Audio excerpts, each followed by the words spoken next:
അപ്പോൾ നമ്മൾ ഇന്ന് ഫീൽഡ് ട്രിപ്പ് പോവാണ്. എല്ലാ ടൈമിലും നമ്മൾക്കൊരു ഫീൽഡ് ട്രിപ്പ് ഉണ്ട്. ആ മാസത്തെ തീം എന്താണോ അത് റിലേറ്റ് ആയിട്ടുള്ള ഒരു സ്ഥലത്തേക്കാണ് പോവുക. അപ്പോൾ രാവിലെ തന്നെ കുട്ടികൾ ബസ്സൊക്കെ ബോർഡ് ചെയ്തു.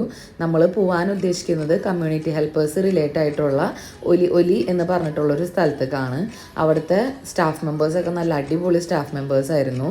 നല്ല ഭയങ്കര കളർഫുള്ളായിട്ടൊരു സ്ഥലം കൂടിയായിരുന്നു അത്. ടീച്ചേഴ്സൊക്കെ നല്ല സ്ട്രെസ് ഫ്രീ ആയിരുന്നു. കാരണം ഓരോരോ ക്യാബിൻസ് ആയിട്ട് റൂംസ് ആയിട്ടാണ് ഇവർ ആക്ടിവിറ്റീസ് ഡിവൈഡ് ചെയ്തിട്ടുള്ളത്. അപ്പോൾ ഫസ്റ്റ് തന്നെ നമ്മൾ പോയത് ഇൻഡോർ പ്ലേ ഏരിയ പോലത്തെ ഒരു ഏരിയയിലേക്കാണ് നമ്മൾ പോയത്. അത് കഴിഞ്ഞിട്ട് കുട്ടികൾ കളറിങ്ങിന് പോയിരുന്നു. അപ്പോൾ അവിടെ ചെന്നപ്പോൾ ഞാൻ ഇങ്ങനത്തെ കുറച്ച് ക്രയോൺസൊക്കെ കണ്ടു. ഇങ്ങനെ പല ഷേപ്പിൽ, അതായത് കീയുടെ ഷേപ്പ്, മൂൺ ഷേപ്പ്, അങ്ങനെ ഒരുപാട് ഷേപ്സിൽ ക്രയോൺസ് കണ്ടു. ഇത് ഞാൻ ആദ്യമായിട്ടാണ് ഇങ്ങനത്തെ ക്രയോൺസ് കണ്ടിട്ടുള്ളത്. അപ്പോൾ ഞാനും ഇതെടുത്ത് കുറച്ച് നേരം കളറൊക്കെ ചെയ്ത് നോക്കി. നല്ല സുഖമുണ്ട് ഇത് വെച്ച് കളർ ചെയ്യാനും. കുട്ടികൾ അവരുടെ ടൈം അതേപോലെ തന്നെ ചെയ്തുകൊണ്ടിരിക്കുകയായിരുന്നു.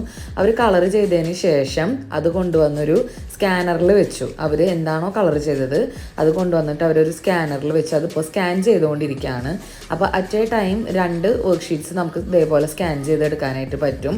അത് കഴിഞ്ഞിട്ടാണ് ഇതിലത്തെ ഒരു മാജിക് വരുന്നത്. അപ്പോൾ ഇതിന് മുമ്പും ഇവിടെ കളർ ചെയ്ത് തരുന്നവരുടെ ഡ്രോയിങ്സും ആർട്ട് വർക്ക്സൊക്കെ ഇതേപോലെ നമുക്കൊരു സ്ക്രീനിൽ കാണാൻ പറ്റും.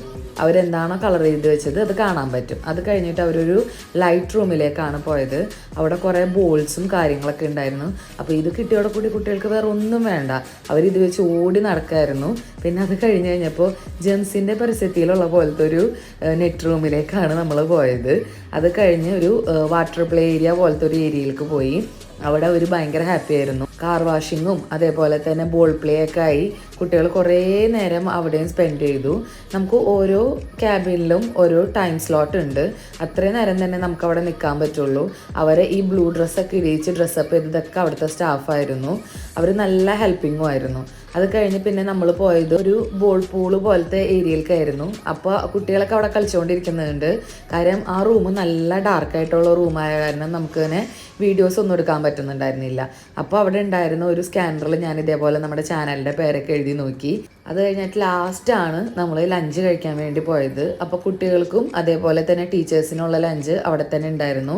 കുട്ടികൾക്ക് ഒരു ക്രോയ്സൻറ്റ്, ജ്യൂസ്, ബനാന, ടീച്ചേഴ്സിന് ക്യാപ്പച്ചീനോ. ഇത് നമ്മൾ ഓരോരുത്തരുടെ ഇഷ്ടത്തിനനുസരിച്ച് തരുന്നതാണ്. പിന്നെ സാൻഡ്വിച്ചും. ഇതായിരുന്നു ടീച്ചേഴ്സിൻ്റെ ഫുഡ് മെനു. അത് കഴിഞ്ഞിട്ട് നമ്മളവിടെ അവർക്ക് ഫീഡ്ബാക്ക് എഴുതി കൊടുത്തു. ഓരോ ടീച്ചേഴ്സിൻ്റെ കയ്യിൽ നിന്നും അതേപോലെ തന്നെ മാനേജറുടെ കയ്യിൽ നിന്നും അവർ ഫീഡ്ബാക്ക് എടുക്കുന്നുണ്ടായിരുന്നു. അപ്പോൾ നമ്മൾ നല്ല ഫുൾ റേറ്റിംഗ് ആണ് കൊടുത്തത്. അറ്റ് ദ എൻഡ് നമ്മളെല്ലാവരോടും ബൈ പറഞ്ഞ് ഇറങ്ങി. നല്ലൊരു എക്സ്പീരിയൻസ് ആയിരുന്നു. ദുബായിലുള്ളവർ മസ്റ്റായിട്ട് ട്രൈ ചെയ്യണം, പ്രത്യേകിച്ച് കുട്ടികളോടൊപ്പം.